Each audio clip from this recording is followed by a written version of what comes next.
ನಮ್ಮ ಆದ್ಯತಾ ಕಾರ್ಯಕ್ರಮ ಅಂತೇಳಿ ನಾನು ಹೇಳಲಿಕ್ಕೆ ಬಯಸ್ತಾ ಇದ್ದೇನೆ.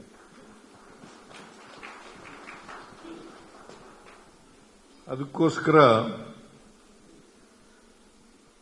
ನಾವು ಪ್ರತಿ ವರ್ಷ ಅಂದ್ರೆ ಈ ವರ್ಷ 25-26ನೇ ವರ್ಷ ಸುಮಾರು 65,000ಕ್ಕೂ ಹೆಚ್ಚು ಕೋಟಿ ರೂಪಾಯಿಗಳನ್ನು ಖರ್ಚು ಮಾಡ್ತಾ ಇದ್ದೀವಿ ಶಿಕ್ಷಣಕ್ಕೆ. 65 ಕೋಟಿ both higher education and primary education ಇವೆರಡೂ ಸೇರಿಸಿ 65,000ಕ್ಕೂ ಹೆಚ್ಚು ಖರ್ಚನ್ನು ಮಾಡ್ತಾ ಇದ್ದೀವಿ. ನಮ್ಮ ಬಜೆಟ್ 4,09,000 ಕೋಟಿ. ಅದರಲ್ಲಿ 65,000 ಕೋಟಿ ರೂಪಾಯಿಗಳನ್ನು ಶಿಕ್ಷಣಕ್ಕೆ ಖರ್ಚು ಮಾಡ್ತಾ ಇದ್ದೇವೆ. ಬೇರೆ ಯಾವ ಇಲಾಖೆಗೂ ಕೂಡ ಇಷ್ಟೊಂದು ಹಣವನ್ನು ಖರ್ಚು ಮಾಡ್ತಾ ಇಲ್ಲ.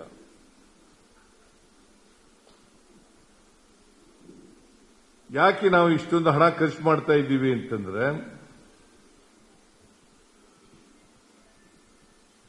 ನಮ್ಮ ರಾಜ್ಯದ ಮಕ್ಕಳಿಗೆ, ವಿದ್ಯಾರ್ಥಿಗಳಿಗೆ ಗುಣಮಟ್ಟದ ಶಿಕ್ಷಣವನ್ನು ಕೊಡಬೇಕು.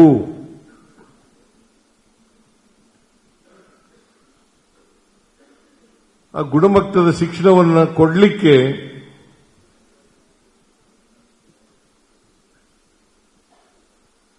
ಸರ್ಕಾರ ಏನು ನಿರೀಕ್ಷೆ ಮಾಡ್ತದೆ, ಆ ನಿರೀಕ್ಷೆಗೆ ತಕ್ಕಂತೆ ಮಾಡ್ತಕ್ಕಂಥವರು ಶಿಕ್ಷಕರು ಅಂತಕ್ಕಂಥ ಮಾತುಗಳನ್ನು ಹೇಳಲಿಕ್ಕೆ ಬಯಸ್ತಾ ಇದ್ದೇನೆ.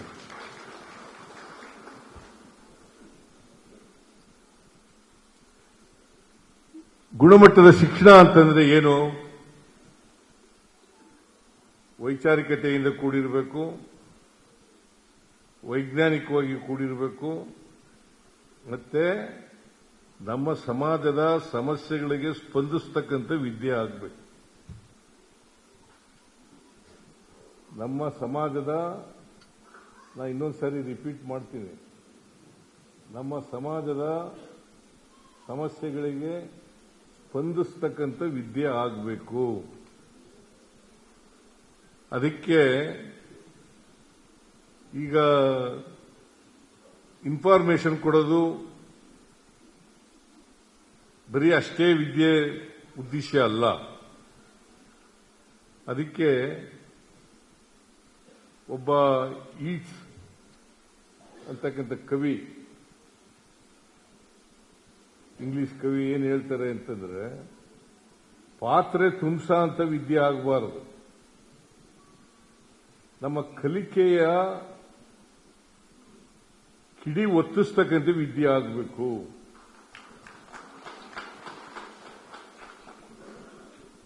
ಕಿಡಿ ಒತ್ತಬೇಕು, ನಮ್ಮ ಕಲಿಕೆಯ ಕಿಡಿ ಒತ್ತಬೇಕು ಅಂತ ವಿದ್ಯೆ ಆಗಬೇಕು.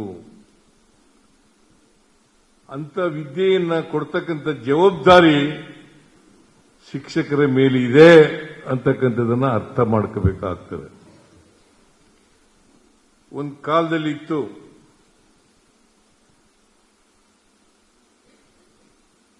ಶೂದ್ರರು ವಿದ್ಯೆ ಕಲಿತಕ್ಕಂಥ ಅವಕಾಶ ಇರಲಿಲ್ಲ. ಶೂದ್ರರು ವಿದ್ಯೆ ಕಲಿತಕ್ಕಂಥ ಅವಕಾಶ ಇರಲಿಲ್ಲ. ನಮ್ಮ ಸಂವಿಧಾನ ಜಾರಿಯಾದ ಮೇಲೆ ಬಾಬಾ ಸಾಹೇಬ್ ಅಂಬೇಡ್ಕರ್ ಅವರು ಏನು ರಚನೆ ಮಾಡಿದ್ದಾರೆ, ಈ ಸಂವಿಧಾನ ಜಾರಿಯಾದ ಮೇಲೆ ಎಲ್ಲರಿಗೂ ವಿದ್ಯೆ ಕಲಿತಕ್ಕಂಥ ಅವಕಾಶ ಇದೆ.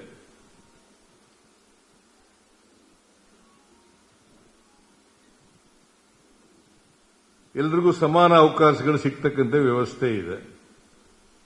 ಅದಕ್ಕೆ ನಮ್ಮ ಸರ್ಕಾರ ಬಂದ ಮೇಲೆ ಎಲ್ಲ ಶಾಲಾ ಕಾಲೇಜುಗಳಲ್ಲಿ ಸಂವಿಧಾನದ ಪೀಠಿಕೆಯನ್ನ ಓದಿಸ್ತಕ್ಕಂಥ ಕೆಲಸವನ್ನು ಮಾಡಬೇಕು. ಬರೀ ಓದೋದಲ್ಲ, ಪೀಠಿಕೆಯನ್ನ ಅರ್ಥ ಮಾಡ್ಕೋಬೇಕಾಗ್ತದೆ.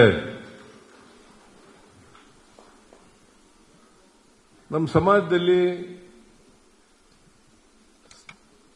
ಸ್ವಾತಂತ್ರ್ಯ, ಸಮಾನತೆ, ಭ್ರಾತೃತ್ವ ಈ ಮೂರು ಬಹಳ ಮುಖ್ಯವಾದಂಥ ವಿಚಾರಗಳು. ಸ್ವಾತಂತ್ರ್ಯ, ಸಮಾನತೆ, ಭ್ರಾತೃತ್ವ. ಇವು ಮೂರು ಬಹಳ ಮುಖ್ಯ. ಇವು ಮೂರನ್ನ ನಾವು ಅರ್ಥ ಮಾಡ್ಕೊಂಡ್ರೆ, ಜೀವನದಲ್ಲಿ ಅಳವಡಿಸ್ಕೊಳ್ತಕ್ಕಂಥ ಪ್ರಯತ್ನವನ್ನು ಮಾಡಿದ್ರೆ ಮನುಷ್ಯತ್ವ ತಾನಾಗೇ ಬೆಳೀಲಿಕ್ಕೆ ಸಾಧ್ಯ ಆಗ್ತದೆ.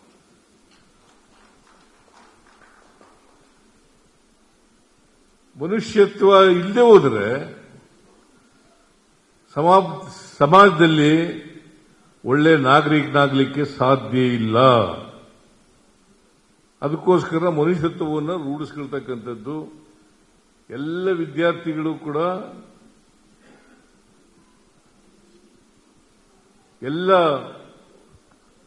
ವಿದ್ಯಾರ್ಥಿಗಳು ಕೂಡ ಒಳ್ಳೆ ನಾಗರಿಕನಾಗ್ತಕ್ಕಂಥ ರೀತಿಯಲ್ಲಿ ಬೆಳೆಸ್ತಕ್ಕಂಥ ಜವಾಬ್ದಾರಿ ಶಿಕ್ಷಕರ ಮೇಲಿದೆ. ಅದಕ್ಕೆ ನಾವು ಏನು ಹೇಳ್ತೀವಿ ಅಂತಂದ್ರೆ, ಶಿಕ್ಷಕ, ಅನ್ನದಾತ, ರೈತರು, ಸೈನಿಕರು, ಇವರು ಮೂರು ಜನ ಬಹಳ ಮುಖ್ಯ ಅಂತ ಹೇಳ್ತೀವಿ ನಾವು. ಶಿಕ್ಷಕರು, ಅನ್ನದಾತರು ಮತ್ತೆ ಸೈನಿಕರು. ಸೈನಿಕರು ದೇಶ ಕಾಯ್ತಾರೆ ನಮಗೋಸ್ಕರ. ರೈತರು ಅನ್ನ ಕೊಡ್ತಕ್ಕಂಥ ಕೆಲಸವನ್ನು ಮಾಡ್ತಾರೆ, ಆಹಾರ ಉತ್ಪಾದನೆ ಮಾಡಿ ಅನ್ನ ಕೊಡ್ತಕ್ಕಂಥ ಕೆಲಸವನ್ನು ಮಾಡ್ತಾರೆ. ಶಿಕ್ಷಕರು ವಿದ್ಯೆಯನ್ನು ಕೊಡ್ತಕ್ಕಂಥ ಕೆಲಸವನ್ನು ಮಾಡ್ತಾರೆ.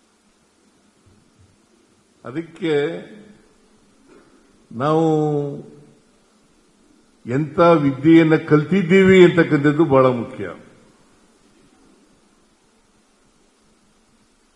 ನಮ್ಮ ಸಮಾಜದಲ್ಲಿ ಹೇಳಿ ಕೇಳಿ ಜಾತಿ ವ್ಯವಸ್ಥೆ ಇದೆ.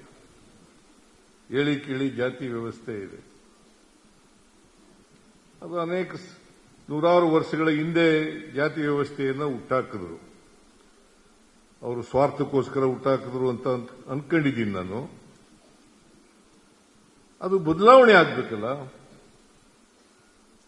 ನಾವೆಲ್ಲ ಮಾನವರಾಗಿ ಬದುಕ್ತಕ್ಕಂಥ ವ್ಯವಸ್ಥೆ ಆಗ್ಬೇಕಲ್ಲ.